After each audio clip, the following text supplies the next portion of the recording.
Good morning dear student. आज मैं आप लोग के लिए व्याकरण वर्षा लेकर आई हूँ, जो हिंदी का एक महत्वपूर्ण भाग है। कहा जाता है कि बिना व्याकरण के हिंदी का कोई भी अर्थ नहीं, कोई भी मतलब नहीं। तो सबसे पहले हम भाषा पढ़ेंगे, भाषा, यात्रा और हिंदी। इसमें कुछ कुछ चीज़ें बहुत एक समान हैं। 6 और 7 की बुक दोनों में कोई बहुत ज़्यादा अंतर है नहीं। तो मैंने सोचा आप लोग के लिए मैं केवल एक ही वीडियो बनाऊं और उसको कुछ विस्तार तरीके से आपको बताऊं। तो आप सभी लोग जानते हैं कि मनुष्य एक सामाजिक प्राणी है, और जब वो एक मनुष्य है तो उसे एक बोलने का उसको बोलने के लिए एक माध्यम चाहिए। तो भाषा उसकी किस प्रकार कैसी होनी चाहिए? तो अपने मन के भाव को स्पष्ट करने के लिए, उसे अपने भाव को बताने के लिए भाषा का होना बहुत ज़रूरी है। अगर आदिकाल से मानव सभ्यता का विकास हुआ है, तो उस मानव सभ्यता के विकास के साथ साथ मानव ने अपनी भाषा का भी विकास किया, जिसके द्वारा उसने अपने भावों को बोलकर व लिखकर बताया। आज संसार में अनगिनत भाषाएं बोली और लिखी भी जाती हैं। ठीक है, तो इसकी परिभाषा होगी कि भावों के आदान प्रदान का साधन भाषा कहलाता है, या मन के भावों को प्रकट करने का जो माध्यम होता है उसे भाषा कहते हैं। भाषा वह साधन होता है जिसके द्वारा मनुष्य बोलकर, लिखकर, संकेतों से अपने भाव को व विचारों को प्रकट करता है या एक दूसरे से बताता है। चित्र में दिखाया भी गया है कि एक शिक्षिका अपने छात्रों को पढ़ा रही हैं। कैसे पढ़ा रही हैं? तो बोलकर पढ़ा रही हैं। एक बालिका मेज पर बैठी हुई है और वो लिख रही है।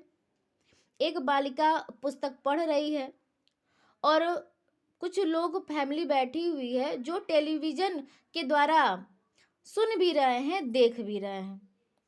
अब आगे, भाषा के कितने रूप होते हैं?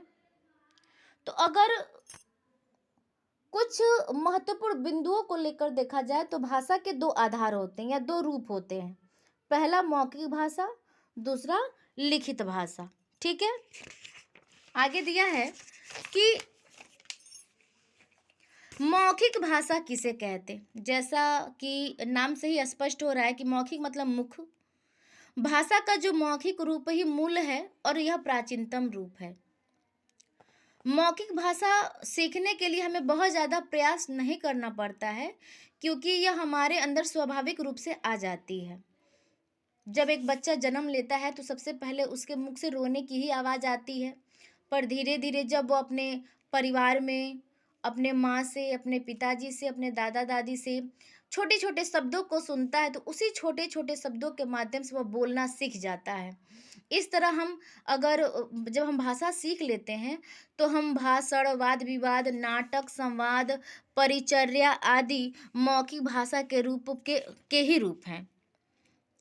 तो हम ये भी कह सकते हैं कि भाषा का वह रूप जिसमें एक व्यक्ति बोलकर अपने विचार प्रकट करता है, दूसरा उसे सुनता है और समझता है, उसे मौखिक भाषा कहता है। क्लियर? यहाँ तक उम्मीद है आप लोग को समझ में आ गया होगा। दूसरा है लिखित भाषा। जैसा कि लिखित से ही स्पष्ट हो रहा है, लिखना भाषा का दूसरा और महत्वपूर्ण रूप है। लिखित रूप से अपने विचारों को संचित करना, जो हम पत्र लेखन, कविता, कहानी, सारा साहित्य को हम लिखित रूप में ही प्राप्त कर सकते हैं। तीसरी भी एक अन्य भाषा होती है सांकेतिक भाषा, जो केवल मुख बधिरों की भाषा सांकेतिक भाषा होती है। कभी कभी आप लोगों ने भी क्लास में देखा होगा कि हम लोग केवल सर हिला के या अपनी आंखों के इशारों से आप लोग को कुछ कह देते हैं, डांट देते हैं, डपट देते हैं, तो आप लोग समझ जाते हैं, उसे सांकेतिक भाषा कहते हैं।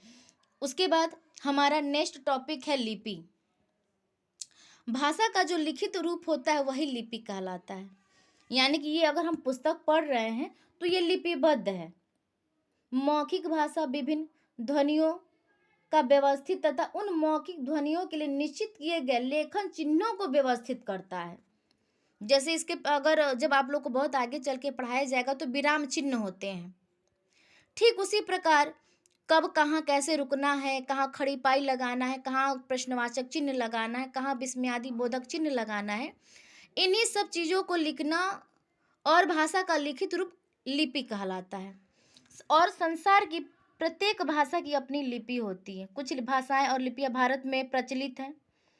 हिंदी की लिपि को देवनागरी लिपि कहते हैं। लिपि के द्वारा ही हम किसी भी काल में होने वाले खोजों आदि को आने वाली पीढ़ियों के लिए सुरक्षित रख सकते हैं। हमारे वेद पुराण लिपि की देन है। आइए देखते हैं, कुछ यहाँ पे लिपियां दी भी गई हैं, जैसे संस्कृत की देवनागरी, मराठी की देवनागरी, नेपाली की देवनागरी, बंगाली की बंगला, हिंदी की देवनागरी, उर्दू की फारसी, पंजाबी की गुरुमुखी, जर्मन रोमन, गुजराती की गुजराती, अंग्रेजी की रोमन। ठीक है, आगे चलते हैं कि हिंदी भाषा का जन्म और विकास कहाँ हुआ।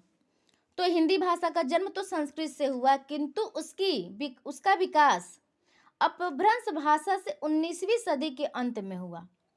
संस्कृत से हिंदी तक आते आते जो पड़ाव पार हो किए गए वे इस प्रकार हैं, जैसे पहले वैदिक साहित्य, उसके बाद लौकिक साहित्य, उसके बाद प्राकृत, पाली, अपभ्रंश, उसके बाद हिंदी। और खड़ी बोली हिंदी के सर्वप्रथम कवि अमीर खुसरो को कहा जाता है। इन्हें तोताए हिंद भी कहा जाता है, जिन्होंने 13वीं 14वीं सदी में हिंदी में साहित्य रचना की। आइए आगे चलते हैं। दिया है राजभाषा। आप सभी को पता है कि हिंदी हमारी राजभाषा है। राजकाज की भाषा को राजभाषा कहते हैं। स्वतंत्रता के पश्चात हिंदी को देश की प्रमुख भाषा माना गया। तब 14 सितंबर सन 1949 को संविधान के अनुच्छेद 343 में हिंदी को भारत संघ की राजभाषा का दर्जा दिया गया। इसलिए प्रतिवर्ष 14 सितंबर को हम हिंदी दिवस मनाते हैं। उसके बाद भारत के अधिकांश भागों में बोली, लिखी, पढ़ी व समझी जाने के कारण आज हिंदी को भारत की राष्ट्रभाषा के रूप में भी संसार में जाना जाता है। संसार के अनेक देशों में हिंदी शिक्षण कार्य भी होता है, जैसे भारत के अनेक प्रांतों में भी उत्तर प्रदेश, उत्तराखंड, झारखंड, बिहार, छत्तीसगढ़, मध्य प्रदेश, हिमाचल प्रदेश, हरियाणा, राजस्थान आदि हिंदी भाषी प्रांत हैं। पूरे भारत में हिंदी बोली व समझी जाती है। संसार में लगभग 80 करोड़ लोग हिंदी बोलते हैं। ठीक है, आगे चलते हैं। मानक भाषा किसे कहते हैं? मानक भाषा यानी भाषा का सर्वमान्य रूप। मानक भाषा भाषा का परिनिष्ठ रूप होता है। भाषा में एक रूपता लाने के लिए भाषा के जिस रूप को शिक्षाविदों द्वारा सर्वमान्य घोषित किया जाता है वही भाषा मानक भाषा कहलाती है। वास्तव में हिंदी के अनेक रूप हैं, लेकिन मानक जो रूप है वो हमारी खड़ी बोली है। खड़ी बोली को विदेशों में भी जाना जाता है। शिक्षाविदों ने हिंदी को मानक रूप देने के लिए वर्तनी में भी कुछ परिवर्तन किए हैं, जैसे गई का गई, जैसे इन दोनों तरह से हम गई ऐसे भी लिख सकते हैं और गई ऐसे भी लिखते हैं, दोनों सही होगा। ठंड ये भी है और ठंड ये भी है। तो आप देख सकते हैं कि कुछ शब्द लिखे गए हैं। अब आगे बढ़ते हैं। बोली, बोली भाषा का क्षेत्रीय रूप होता है। जैसे हम जिस क्षेत्र विशेष में रहते हैं वहाँ की जो आम जनमानस भाषा होगी वही बोली कहलाती है। अब उपभाषा किसे कहते हैं? उपभाषा यह कुछ विस्तृत क्षेत्र में बोली जाती है। उपभाषा में कुछ साहित्य भी लिखा जाता है, पर उपभाषा का कोई व्याकरण नहीं होता। हिंदी की जो उपभाषाएं हैं वह अवधी और व्रज में कुछ साहित्य लिखा गया है, इसलिए उपभाषा के कारण मानक भाषा साहित्य समृद्ध होता है। और हिंदी साहित्य का मध्य युग उपभाषाओं में रचे साहित्य के कारण ही हिंदी साहित्य का स्वर्ण युग कहलाता है। आप लोगों ने समझ लिया होगा कि भाषा किसे कहते हैं। अपने मन के विचारों या भावों को प्रकट करने का जो साधन होता है वही भाषा कहलाता है। बोली एक क्षेत्र विशेष में बोली जाती है या यह एक क्षेत्रीय रूप होता है। उपभाषा जो एक विस्तृत क्षेत्र में बोली जाती है उसे उपभाषा कहते हैं और इसका कोई भी व्याकरण नहीं होता। अब आगे दिया है भाषा। इसका मानक रूप होता है और इसका अपना व्याकरण होता है। भाषा का एक बड़ा साहित्य होता है और साहित्यिक भंडार होता है जो देश विदेशों में भी मान्य होता है। हिंदी की बोलियां हैं हरियाणवी, राजस्थानी, भोजपुरी आदि। उपभाषाएं हैं बुंदेली, व्रज, अवधी। और हिंदी का भाषा रूप है खड़ी बोली। भाषा परिवार अब दिया है इसमें कि किसी एक मूल भाषा से उत्पन्न अनेक भाषाएं मिलकर भाषा परिवार बनाती हैं। और संसार की समस्त भाषाएं 12 भाषा परिवारों की सदस्य हैं। संस्कृत से उत्पन्न भाषाएं पहले आर्य भाषा परिवार की सदस्य थी, पर अब इसे भारोपीय भाषा परिवार माना जाता है, क्योंकि यूरोप की अनेक भाषाएं हैं, जैसे अंग्रेजी, फ्रेंच, जर्मन आदि एशिया की अनेक भाषाएं हैं। जापानी अनेक भारतीय भाषाएं तथा अरबी, फारसी आदि भारोपीय भाषा परिवार की सदस्य है, क्योंकि ये सभी संस्कृत से उत्पन्न हुए हैं। आगे देखते हैं व्याकरण। व्याकरण वह शास्त्र है जो भाषा का विश्लेषण करता है और उसे नियमबद्ध करता है।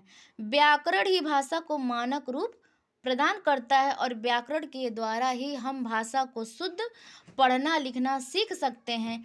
इसलिए हर भाषा का अपना व्याकरण होता है। व्याकरण वह शास्त्र होता है जो भाषा के शुद्ध रूप का ज्ञान कराता है। हिंदी का व्याकरण संस्कृतज्ञ पारड़ी द्वारा लिखा गया है और अष्टाध्यायी इनकी प्रसिद्ध रचना है।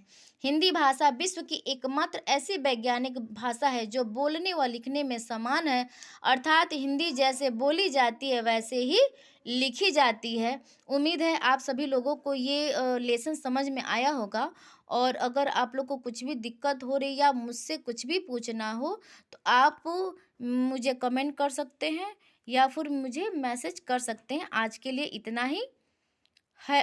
Have a good day. Bye bye.